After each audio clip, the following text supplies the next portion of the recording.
All right, class, how's everyone doing today? Good. Good? Cool. So before we get started today, on a rubber duck scale of 1 to 9, how are we feeling? 5? Definitely a 7. 7. Or 8, no, 9. 9. That's right. Lots of them coming out of the thing. What was the contest? That was actually, no, no, that was an actual thing. Like, where was that? Chicago? It might have been a lot, yeah. The giant rubber, that's tremendous. That's tremendous. I'm feeling 5 today. Feeling Hanging fine. on, but, you know. Hanging on by a thread. Hanging on. So before we get started, now, our opening questions for today are, what actually is sound? We work with sound all the time, but what actually is it? And what is harmony as well? So I want you guys to take like a minute or two and just think about those two questions, maybe jot something down on that guided note sheet. And yeah, we're going to talk about it in 1 second. Yeah.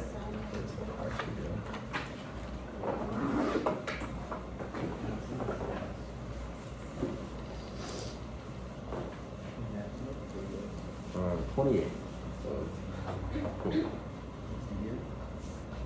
28.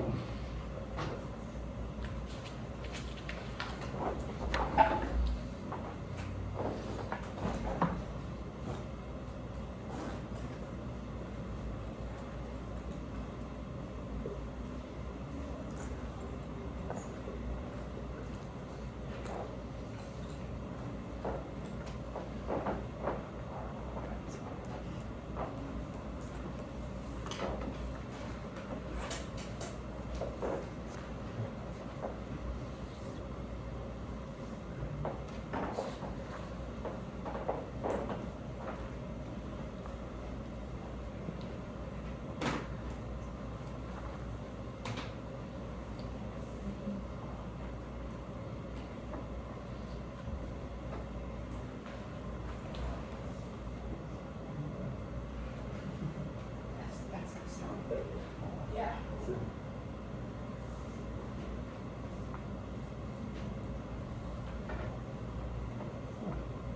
All right. So, what actually is sound? Anyone? Griffin? Wiggly air. Wiggly air? Wiggly Yeah. Yep. That works. Anyone else? Call me Is it dumb. Sound. Is it music? Music? Music is sound. Yeah. Absolutely. What about harmony? What is harmony? I think harmony is sound that is created when you combine multiple pitches / sounds. Yeah, perfect. Exactly. So we're going to be looking at sound first, and what sound actually is.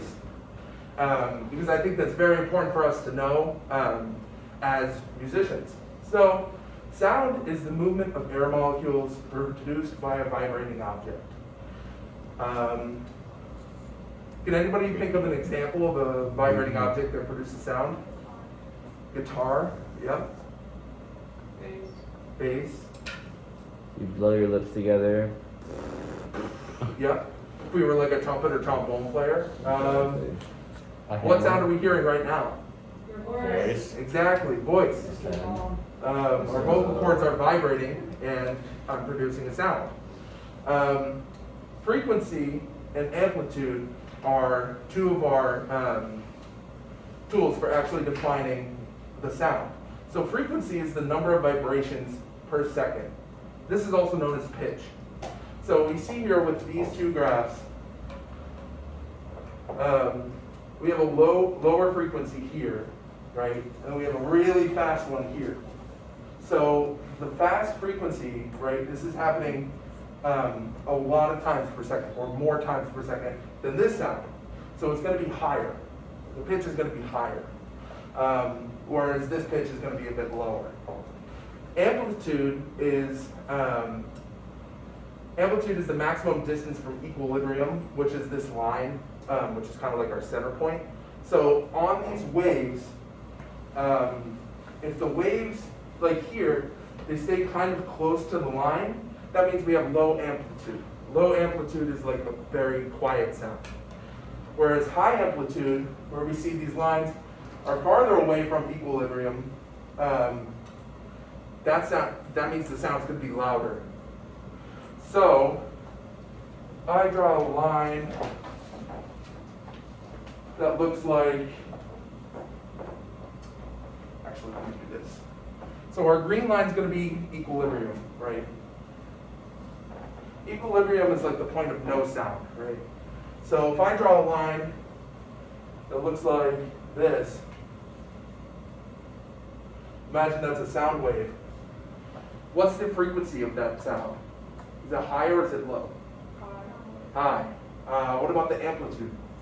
Low. Low. Yeah, so this would be a really high-pitched, soft sound. So with sound, the object pushes on the air, which creates compression and rarefaction. So we can kind of see that here, where the object is vibrating, which pushes on the air, right? Kind of like, we feel compression all the time. Like if you ever go outside on a really windy day and you walk into the wind, all that wind is pushing against you, it's getting compressed against you and then pushing to the side, right? So we have moments of compression and rarefaction that create those sound waves. Yeah, and make sure you guys are following along with the guided note sheet.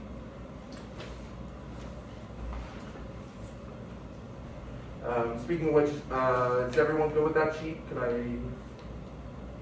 Ooh.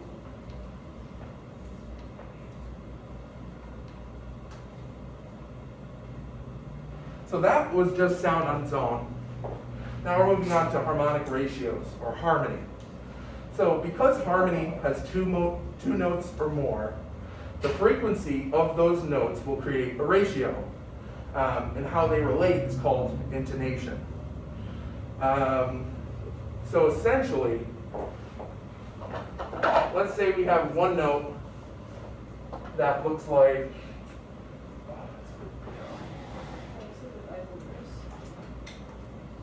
we have one sound wave that looks like this, and we have one sound wave that looks like this. So we have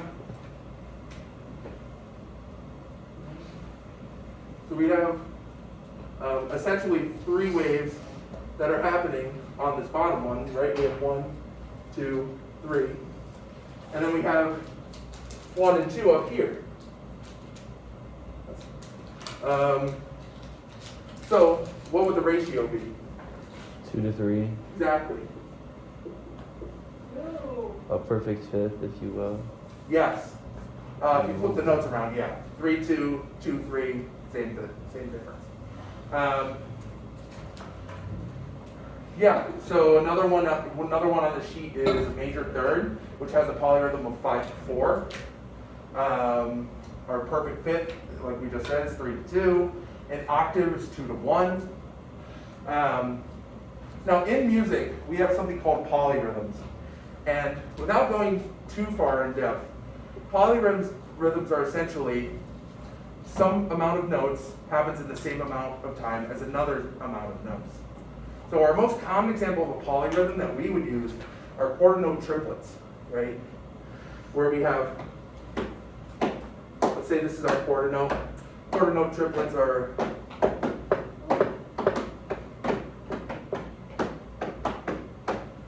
right? That's 2 over 3.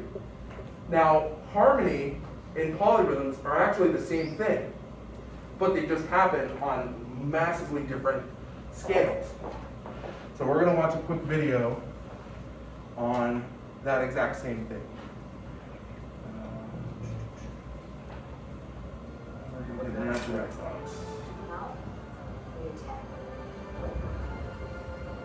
E equals mc squared. Now, I'm going to find it.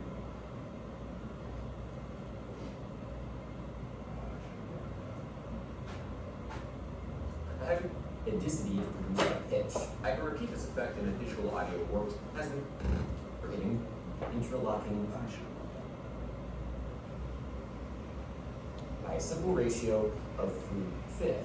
So he's talking about a perfect fifth, like we said before, that's 3 to 2. Top note relates back to the bottom note by a simple ratio of 3 to 2.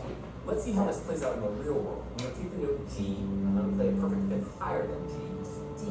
So on the D string, the D has a vibrating length of about 40. Interpreted in notation. Hey, well, check this out. When you get this beautiful chart full of all these crazy rhythms. Yeah, Don't just like believe so. me? Well, check this out. I have here all the intervals of the major scale and their corresponding polyrhythmic ratios. And if we zoom in to say on C and E right here, we can sort of see visually that it does represent a 5/4 polyrhythm. For every 4 attacks of the kick drum on the C, 1, 2, 3, 4, there are 5 attacks on the kick drum for the E. And so if we listen to them solo together, we can hear a 5/4 polyrhythm. And then if we speed that up,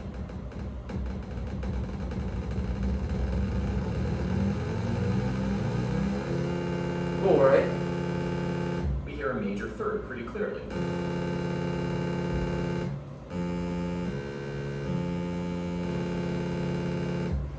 And so we can actually do that with literally each one of these notes in the scale based upon its polyrhythmic ratio back to C. Cool. So I'm gonna stop there. But that's what that actually sounds like, right? The polyrhythms are just happening so inhumanly fast that it's creating the same ratios that we need for harmony.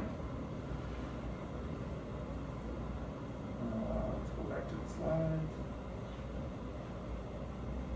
Cool. Yeah, so that's how polyrhythms and the harmonic ratios kind of relate. Does anyone have any questions before we continue? All right, cool. So now we're going to get into just intonation, which is equal temperament. So the system we just saw is called just intonation, right? All these perfect ratios, right? 1 to 1, 6 to 5, 4 to 5 to 4, so on and so forth. And that system is called just intonation, where all of those notes relate back to C using some type of ratio, like we saw. Now this creates chords that are perfectly in tune, right? But the problem is that once you start getting away from C, those ratios get more and more complicated. And they start to stop lining up with each other.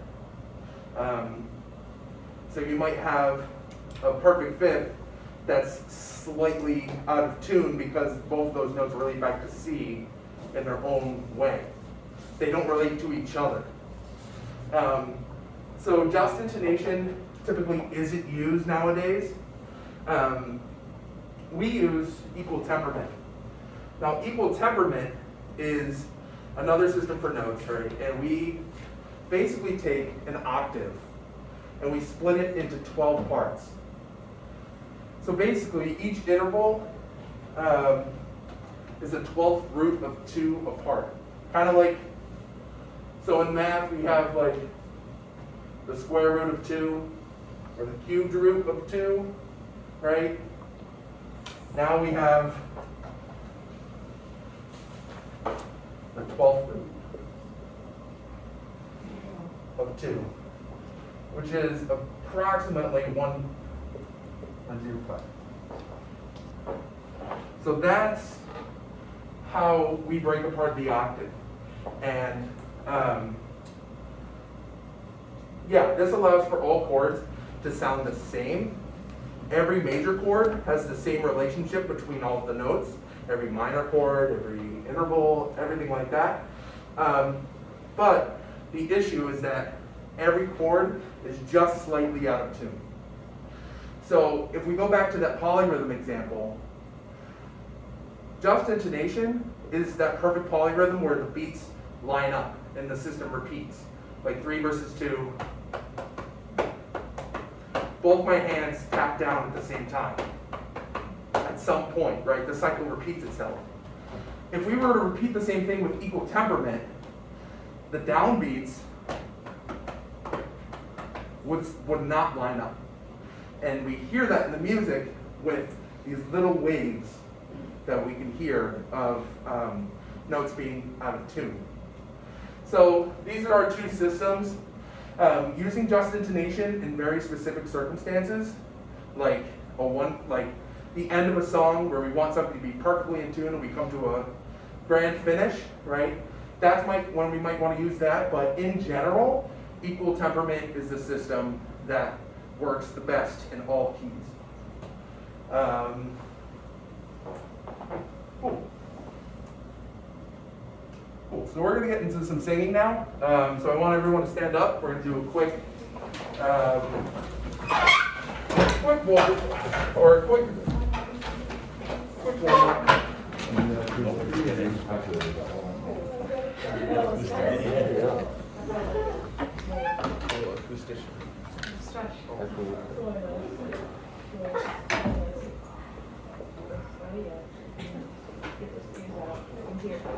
So we're going to start with something called breathing gym.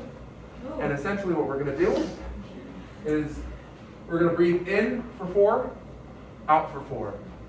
In for 6, out for 6, in for 8, out for 8, in for 12, out for 12. Equal for Okay. everyone. Sorry? It's equal for everyone. Yeah. So, cool. So I'm gonna snap our time.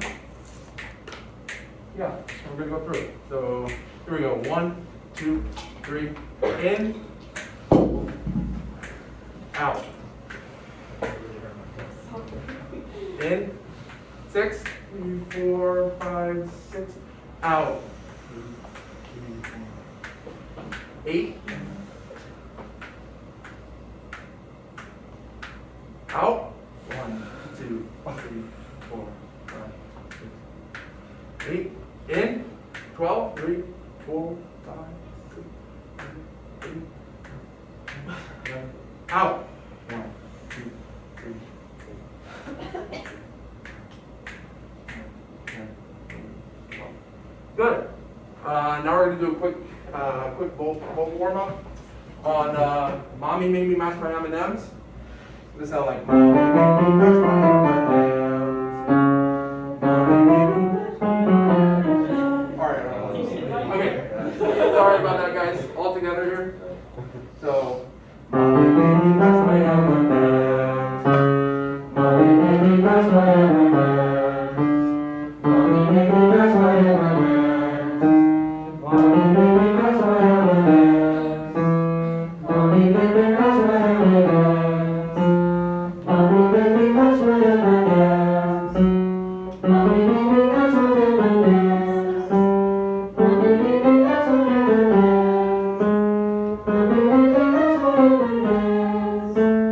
Mommy made me mash my M&Ms. Good. Okay. So now we're all warmed up. We're going to do some singing. So we're going to start with just one pitch, right? We're going to do some intonation and pitch matching exercises. So one pitch is something that most people are able to do at a very young age. And can I get 2 volunteers? Okay, Abigail and Tianan. So what I want you guys to do is I want you guys to sing a note, any note, it doesn't matter what it is, but what I want you guys to try to do is try to match pitch. Try to find each other and sing the same note and lock it in too. So, yeah. Okay.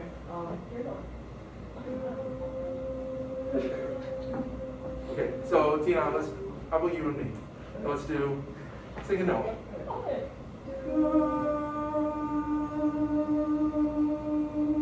Right? We lock in on pitch. Cool. Now let's do some intervals. So, from Andrew over, you're going to be group 1. From Matt over, you're going to be group 2. So, group 1, guys, group 1, here's your note. Everyone's group 1, sing that note. You can also sing it up an octave.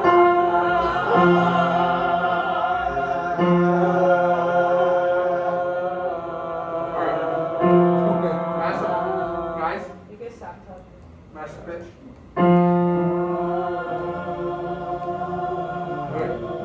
Group 2.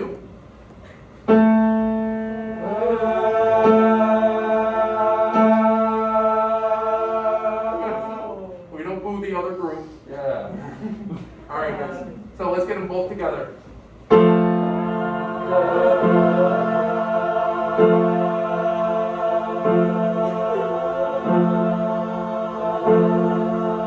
cool. So now what we're going to do is we're going to do a descending half step in exercise. So when I point to you, to your group, you guys are going to slide down one half step. So it's kind of going to go, group 2 is going to move first, and then group 1. So it's going to sound like, all right, so everyone see your first note? Group 2. Group 2, slide down. Good, good. Lock that in. Now group 1, slide down.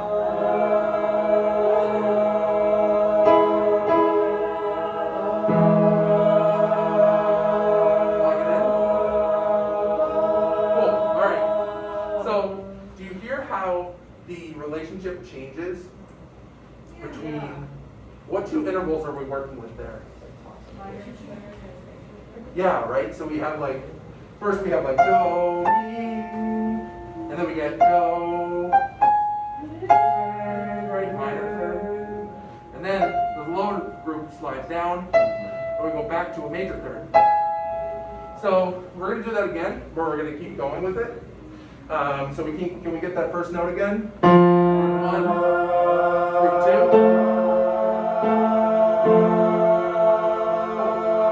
Keep going. Group 2.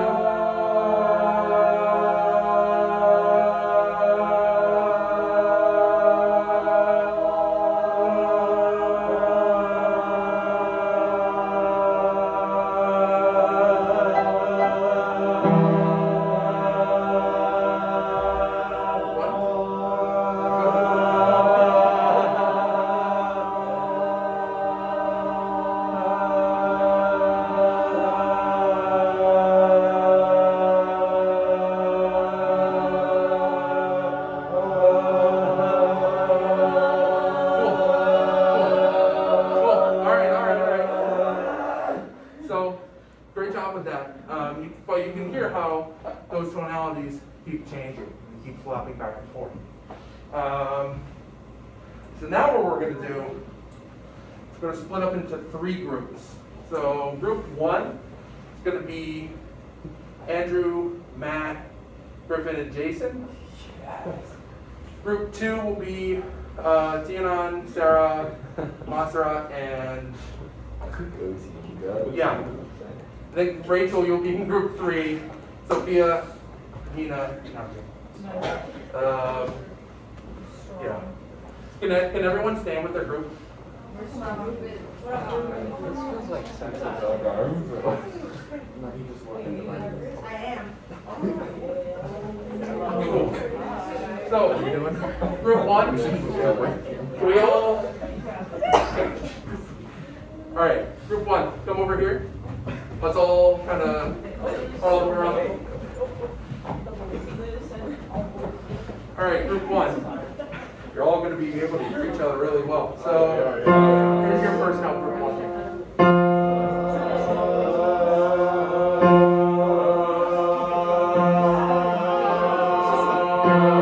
Guys, let's make sure to sing with nice, good pitch, just like we were in a performance, right?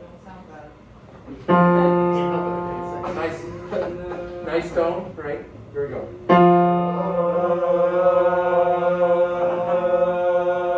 Group, yeah, group. This group, I don't know what your numbers are.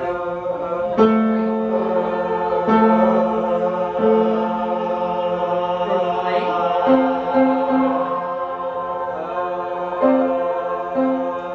Okay. Can I hear just group 1 and group 3? Or, okay. This is group 1, this is group 2, this is group 3. I don't know what number I gave you guys originally, but that's what it is now. So group 1 and group 3. So group 3, here's your note.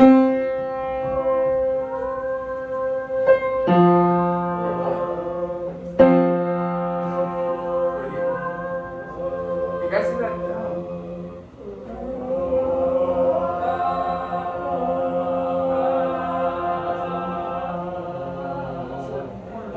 group three, your note.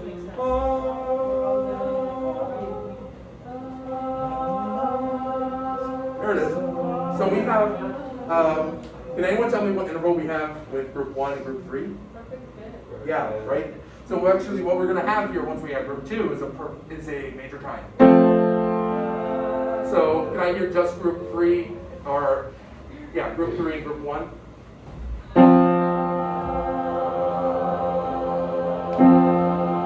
Good. Can we add group 2?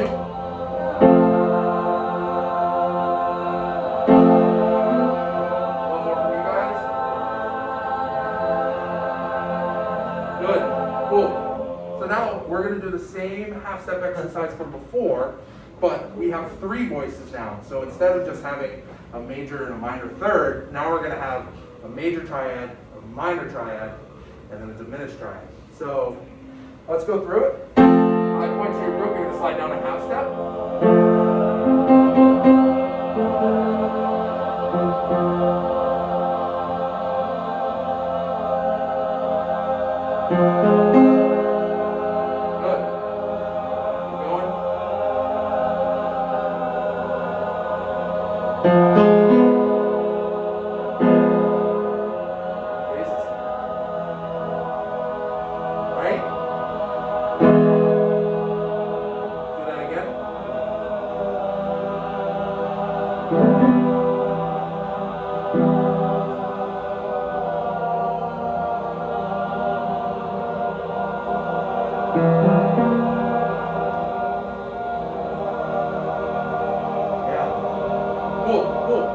So what does that kind of sound like?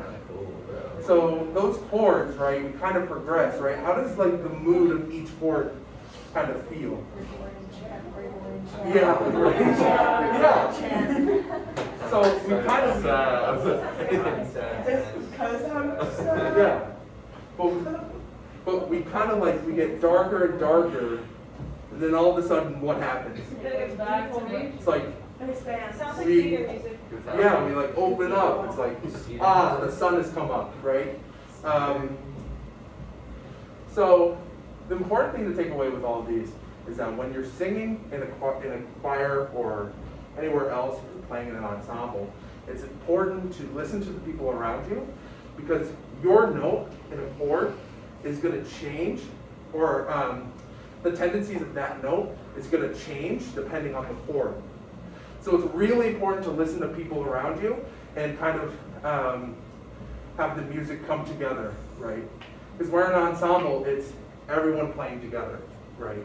It's not, you know, Rachel and Mina and Sarah, it's a class, right? Cool, so everyone can take a seat.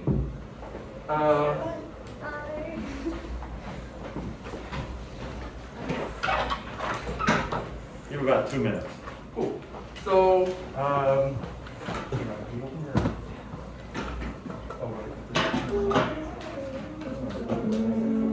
just went to sleep. I thought it could. So, closing questions for today. What is the difference between pitch and intonation? Okay, everyone tell me just what pitch is? I don't know what intonation. Pitch is It's the frequency. number of frequency vibrations. Yes. Yep. So that's like our scientific way to describe pitch. And intonation? How do the 2 notes relate?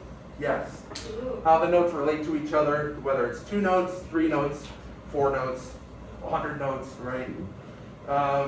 What is another name for the loudness of a sound? Amplitude, Amplitude. volume, yeah. Well, last question. What are you guys dressing up for Halloween? Willy Wonka. Willy Wonka? London Tipton. What? That's it.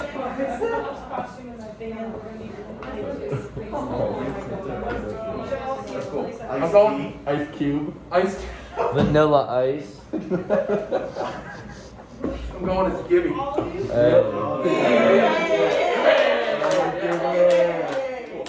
So hang on to those sheets because they'll be important going forward. And yeah.